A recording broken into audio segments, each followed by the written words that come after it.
Don't steal anything, don't use my bed for any other purposes. Very good.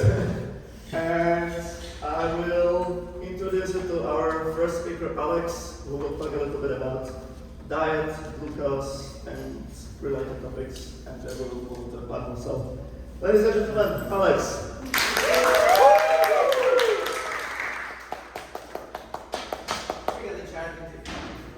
Yeah, the camera is on.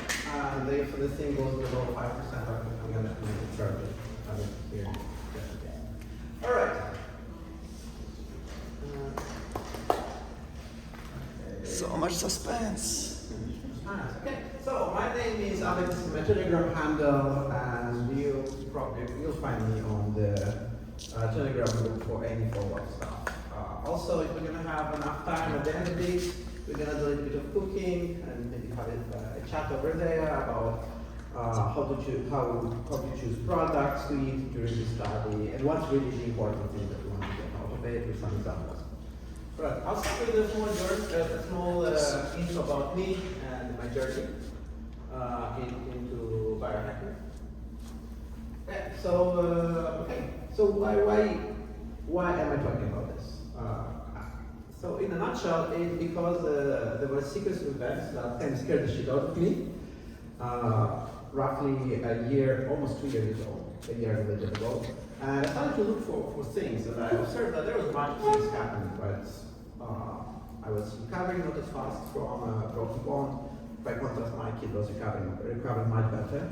And I got really pissed on both the medical system in Canada because they assured me it's all fine, and I knew it was not fine. And also myself, because hey, I was not really doing anything to fix that. So when that happened, I also started observing that hey, there were other things that changed over time, right? I had lower energy, low focus, lower, in my opinion, mental sharpness than when I was trying something. And I also noticed that hey, I get angry a little bit too easily, right? I say, hey, it didn't really matter because I could fix that. I knew what to do to fix things, but I say, hey, wouldn't it be nicer if I had better emotional control in the first place instead of having to fix things after the fact? So I started doing research. And research got me to, hey, let's start with some testing. I did some testing. A couple of biomarkers came all over the place. I have a screenshot here of the stuff that was most relevant. As you can see, most of the stuff was actually around what is known as metabolic health. And everything here in the card section is metabolic health around primarily fat metabolic stuff, right? Apolipoprotein, it shows how much sugar you have in your blood. Like when it's high, it means that you have a bunch of free-floating sugar that just sticks to everything.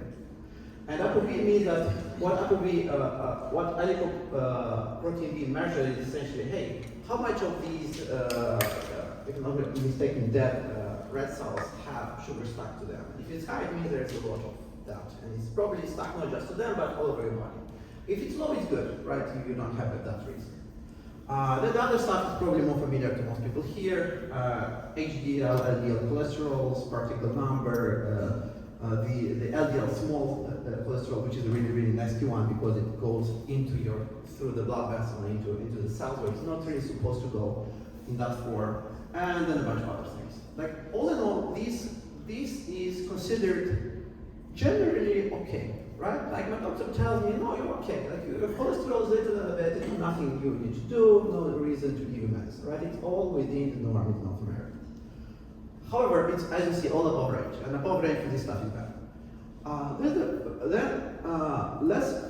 Less linked to this, but there's a couple of other things which kind of come out of it. For example, the omega-3 index means that I don't have enough omega-3. Well, I didn't have enough omega-3 compared to the amount of omega-6, and I'll talk a little bit later why that happened. And then there was a few other things. I was already experimenting with keto diet, so that's why I had trace ketones in this sample. But as you can see, even if you start doing keto diet, it won't change your blood markers right away. Like you have to commit to it for a while, and then you'll see the change. And the change will be pretty big, but not in the first time. Anyways, I decided to commit to it. What I did was I started with some blood work. Like that was roughly 1 year ago, March 2023. That's when that's the screenshot. That's what are the stuff that's in that screenshot. I started real lifestyle changes, roughly after like a month after that. So most of them happened in May. I said that on my birthday, I will do myself a present and try out a couple things that I read about that are supposed to help. So on the May 7th, I started doing the cold showers every single day. I'm still doing that every single day. Here it's really hard to do a cold shower because we don't have cold water, that's one. In the faucet it's just mildly, peacefully chilled, right? It's not really cold enough. Second is our shower does not have cold water at all. So you turn it on, it's cold in the beginning, then it gets steamingly hot. It stays hot until you finish it. So the cold showers right now are a little bit not what I want them to be, but as soon as I go to Canada, this will be taken care of. We have really, really nice 10 degrees Celsius cold water in the bike because it's winter. Perfect. So I started, this was the first thing I did, cold and hot shower. If you guys want, I can give you the gist of how I did that, or maybe come to me later and I'll talk about it. It's not as hard as it seems, and it's really pleasant after maybe a month or so. And no, the water is still as cold, it always stays as cold as you remember. The difference is that you don't mind that coldness anymore. Like you get used to it, you start enjoying it. Okay, next thing was improving my sleep quality with a bunch of standard hacks which are documented in my protocol. The basic stuff, remove the light, going to bed on time, making sure you have all the logistics taken care of so you have restful sleep, and then wake up naturally without alarm. High intensity workout, meditation, and probably the most difficult one to start was the low carb diet. And I'll talk a little bit why it's so difficult to get it wrong. But anyways, I committed to that in October 2023. Initially there was a lot of experimentation. Mostly I would remove something from my diet and see how that affects me. Then introduce something that affects me. Then go for a week and try not to eat too many carbs and see how I felt. The biggest commitment was two weeks of fully committed Bulletproof diet, which is one variety of high fat, low carb diet. And I saw immediate changes at the end of those 2 weeks. I wish I had a photo, but anyways, I'll just tell you what changed. So in 2 weeks, I lost a size and a half of waistline. Even though if you look at me how I was 1 year ago, you would say he's not really fat. Like I only had like 3 extra kilograms from what I have now, but I was wearing one size extra from the waist. Like the waist was bigger, right? And that was shocking for me. And then I figured out that it was not fat, that it was inflammation. And I think most of the people have inflammation. Like if you see somebody who does not look like they would have any lifestyle issue. Like they eat relatively healthy stuff, or they are all good, but they have some issues with energy, with concentration, or they don't have the body shape that they want. A lot of the time, apparently, it has to do with not the amount of calories in and out, but the type of food that goes in and what stays in the body, how the body reacts. Like in a nutshell, things like allergies, infection, inflammation, and mitochondria. All these 4 things have one thing in common. It's like the metabolic, the metabolism of the body. Like that's what influences these things. And I'll go through a list of products and I'll explain exactly what I mean by inflammation a little bit. Okay, so that was a change. And then I also didn't want to just change things for the sake of it. I said, okay, I want to understand what's going on, right? I want to understand why this diet works and what should I do to make it work better. So I started my longevity research roughly, let's say 7-8 months ago, really dived into it. I've been primarily focusing on books on the topic of biohacking, longevity research, and science of metabolic health. And so far, like my conclusion is like, hey, I really want to share this because there's a lot of nutritional advice, a lot of lifestyle advice out there, and a lot of it is very, very personal, and it should be adapted to each individual. Also, a lot of the stuff out there is not based on science, it's based on one person's observation. And that really is not good. Because when someone else tries it, it doesn't work for them, and then they say it doesn't work, right? And that's really, really, really big issue. How do I do my research? Well, I'm trying to use as much tooling as I can. So I looked for ways, first of all, to do some testing. I found a good provider that gave a really, really detailed panel, function one. That was the most detailed blood work panel. And since I didn't do my blood work in a while, my doctor didn't really want me to do any blood work, because he said I'm happy enough, don't worry. I said, okay, let me just start with the one that has the highest numbers of tests, see what's wrong or what's good, and then we'll go from there. So that's how I did the function health one. They have roughly 120 tests that are in the standard panel. I also opted in to take additionally the food sensitivities one, the allergies, because I knew I have allergies to certain things, and I want to see those I can show in the test as well. The taste is totally a waste of time. And I also added a couple of more specialized things like celiac disease, Lyme disease, all of that stuff, just to make sure that I don't have any weird stuff that skews my metabolic health without me knowing. So I did all of those things that can really skew your feeling while everything else is okay. So all in all, seems like I'm generally healthy, right? There is nothing really bad. The worst thing that showed up on the test was the thing that you saw, the metabolic health issue. A really bad balance of fat in my blood, some slight imbalance of iron, not enough blood, red blood cells essentially. And a few really small things, like one of the things that didn't show there, but then it was in a small print that I had a mild mercury poisoning, which is probably normal. I eat a lot of fish and sushi, so stopped eating tuna for a while.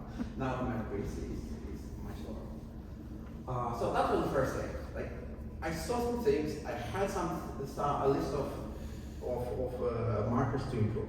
In my case, there were 3 things I worked on. All of the lipoprotein stuff, like decrease my LDL, increase my HDL, make sure the omegas are in order. So I took a couple of supplements for that, and I changed my diet to be optimized for those things. Next test I took half a year, close to half a year afterwards, was Beyond. So this is a gut microbiome test. When I took this one, I was already doing stuff to such a things to improve my overall health. So this one came actually better than I expected. It said that my microbiome is perfectly healthy. It did spot, however, a few things that I included in my protocol. For instance, there were certain things around the microbiome in the oral cavity, which I knew was not good because I was wearing brackets at the time. So obviously, when you wear brackets, it's really difficult to clean your mouth. Also, I had inflammation all over there. So it was kind of what I expected. I expected those tests to come bad. They came bad. I was surprised that the microbiome here came good. So I was like, okay, cool.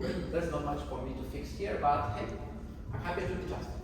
All right, the allergy test came in. They confirmed that indeed I have allergy to cats. Not too bad, but it was there. I was happy. It confirmed I have also very mild allergy to a bunch of plants, which I'm not sure how true it is because I haven't really noticed it, but I know that my mom has that exact type of allergy to those exact plants that came in the test. So I said, okay, you know what? Maybe I've had that allergy forever. I just needed to know about it. And that's the first thing why it's so hard to actually get this thing right. Because if you eat the same thing every day, if you're exposed to the same thing every day, you will never know if you have an adverse reaction to it. And if you don't know about the adverse reaction, most probably you won't fix it, right? You just continue doing what you're doing, and then, then after a while you start observing things, weakening, and then you think, hey, I want to get things to improve. Where do I start? Like one way to start is just remove the stuff that makes us weak. And then the second thing you can do is to do more stuff that makes us strong. So for me, removing stuff that makes me weak was essentially, and it was that through exclusion diet. Most of the tests here, beyond function health, like the general consensus about dieting, like they were pretty clear about one thing. Like sugar is not good for me. Like literally every single thing told me, don't eat sugar, it increases your bad cholesterol stuff. Don't eat sugar, it's bad for your bacteria. Don't eat sugar, you have too much cavity producing material in your mouth. Like don't eat sugar because, I don't know, like if I eat a lot of sugar, I get pimples all over my plate, my face on the next day. So I said, okay, there's so many signs that tell me like don't eat sugar. Okay, I will stop eating sugar. And I also started researching more, like why sugar is so bad. And apparently there are 2 reasons why it's so bad. One reason is because unlike unlike fat or protein, our body is really, really bad at regulating sugar inside once it gets in. Like the best it can do, it can instruct our cells and our organs to take it out from the bloodstream and put it somewhere. Like that's about it. Like that's the best it can do. And then the body will slowly metabolize it, burn it essentially. Now this is perfectly fine if we only eat fruits once in a while, right? We store it somewhere in our tissues, in our organs, and then we don't eat fruit for a while. But maybe it's winter, and we burn that out. Now we're good. We can start storing sugar again. What happens with the typical North American diet, and probably with the typical world diet nowadays, right, is we have a lot of carbs all the time, including sugar, including processed grains and stuff like this. So we're always having this elevated amount of them in the blood. So our body goes into panic mode and says, hey, we need to pump insulin to get rid of this stuff, because if we don't, it's gonna stick to everything, and everything's gonna break, right? So it injects insulin. So why is this big variation, right, of daily sugar level in my blood? Because here is where I eat those delicious candies at East Paris. So what's the left app and what's the right one? Are those right? So on the left, this responses? is what was my blood sugar levels when I started to do, before I started to do keto, and that is what it is. But the interfaces are different. So this is the 6 here. It varies. The variation is between 4 and 5.5 here. And this spike is because I had an IV of vitamin C. When you have IV vitamin C, your sensor goes crazy. It shows infinity of sugar.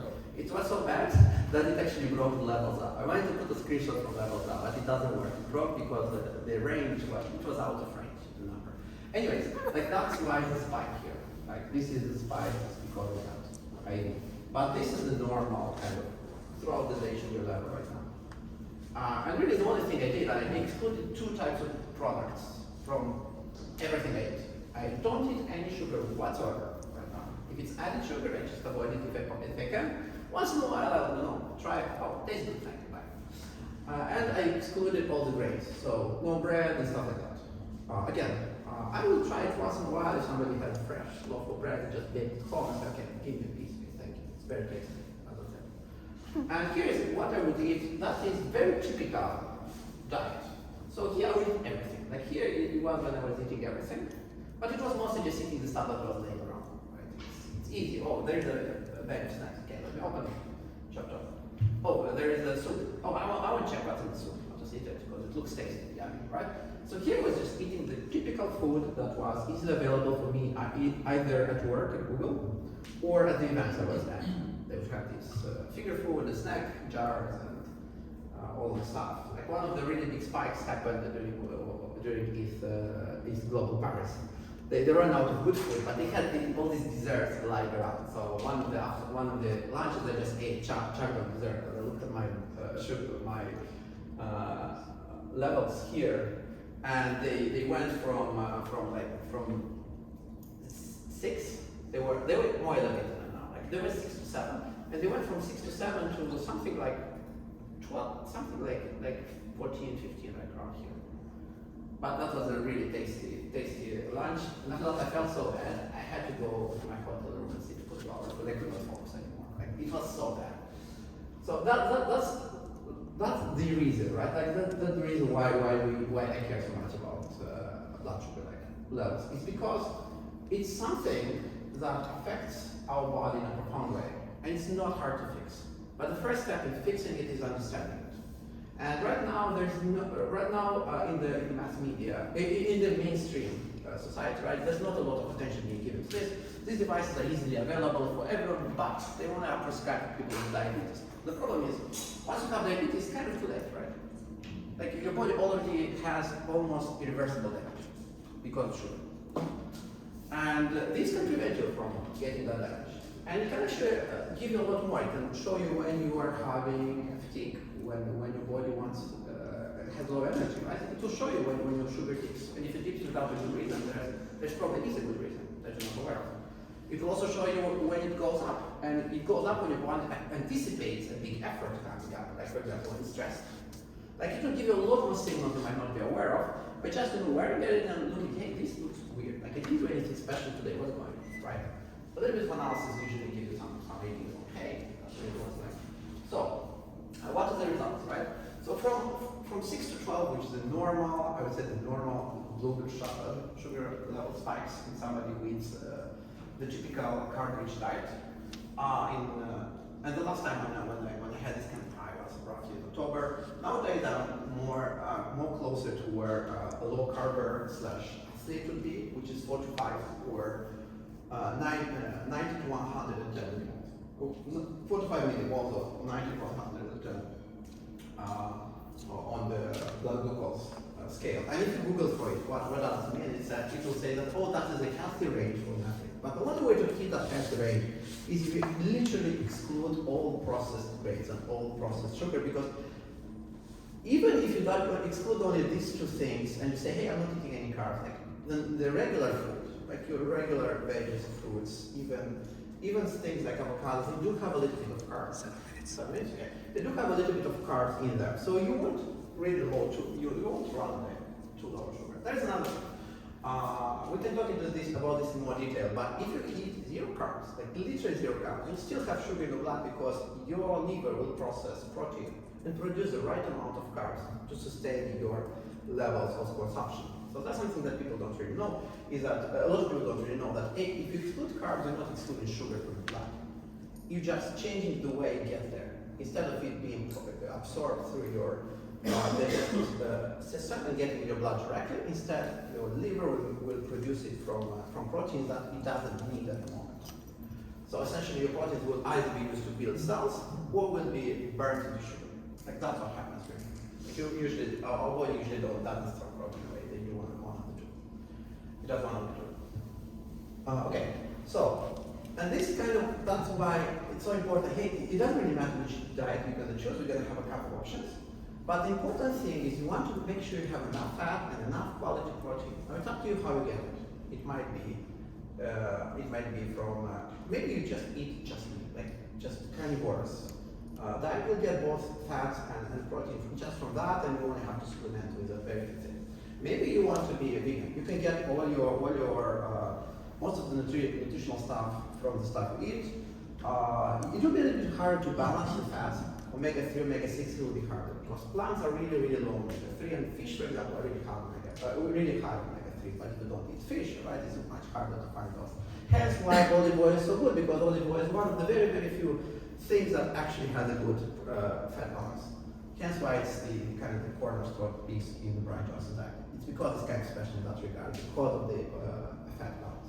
But other than this, most of the other stuff is quite balanced, as long as you have a few rules. Let me talk a little bit about the rules.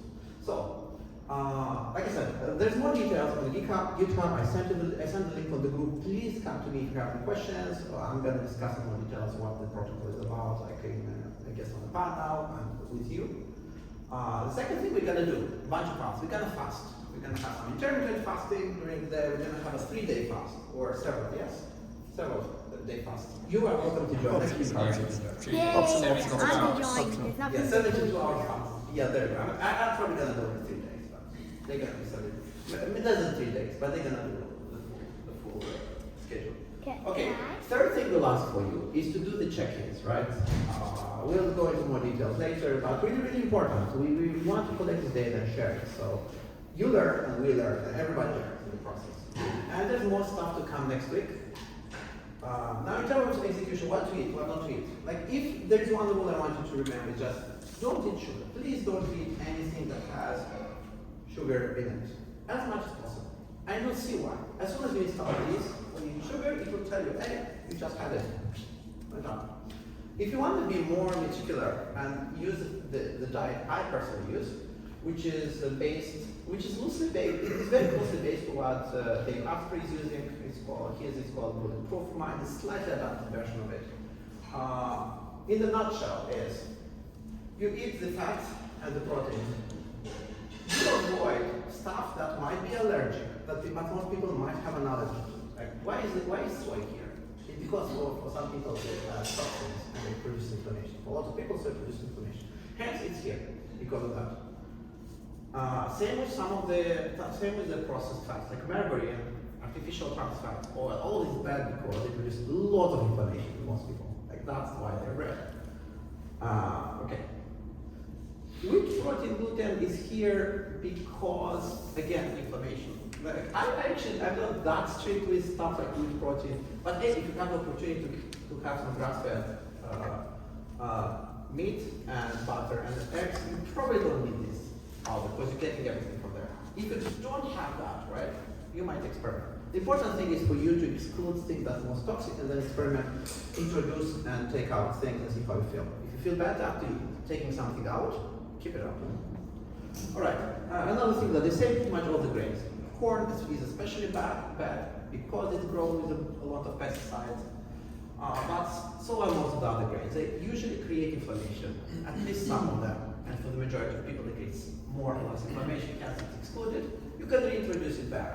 The problem with grains is that grains are also really high in terms of glycemic index. So if you introduce that, you have to take something else out, or you have to really limit your intake of grains. A better approach would be to do something like have lots of fiber and have resistant starches. I have a description of how to cook white rice, to make it resistant, so that when you eat white rice, you won't have a glycemic index jump up on your CGM. Instead, you can enjoy sushi and still feel good about keeping your body at ease. And there's a few other things. Primarily, here are listed things like artificial sweeteners, burnt stuff, like burnt meat, burnt oil. You don't want nasty stuff, because it's sticky. It sticks to the pan, it sticks to your blood vessel. Same way. And a bunch of other factory processed stuff like powdered milk, conventional desserts, mostly because they have a lot of added crap. And because they're not the healthiest balance of nutrients. Right. I link to all of this in the protocol, so you can search all the details at a later time at your convenience, and please ask me if you have any questions at all. And I know I'm out of time, so let's fucking go. Let's do some high living on low carbs. Yay!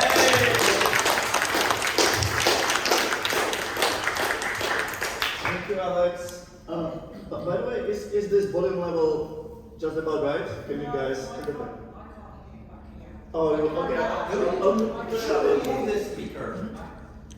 Well, I was just like, can you hear that gentleman, but I couldn't hear you. Okay. What? I was not speaking in the microphone? You're right. Yeah, that has to be right. Please let me know the next time. Is this better? Yes. Okay. We'll leave it like this. We did record it, and I'm happy to. We have a recording. Alex will share the slides. Anyways, the point of this was to give you guys a brief intro into diet and specifically sugar, why it's important, to Alex's story. And we'll be moving into introducing the CGM experiment. But before that, we will just do a brief panel of, I think, 4 of us that have done CGM monitoring before. We'll just make it as an informal fireside chat. So you can kind of ask us questions about it, so we can share our experiences, so you can understand even better how this stuff works, and then we will move into the group experiment. So let's get 4 shares in here.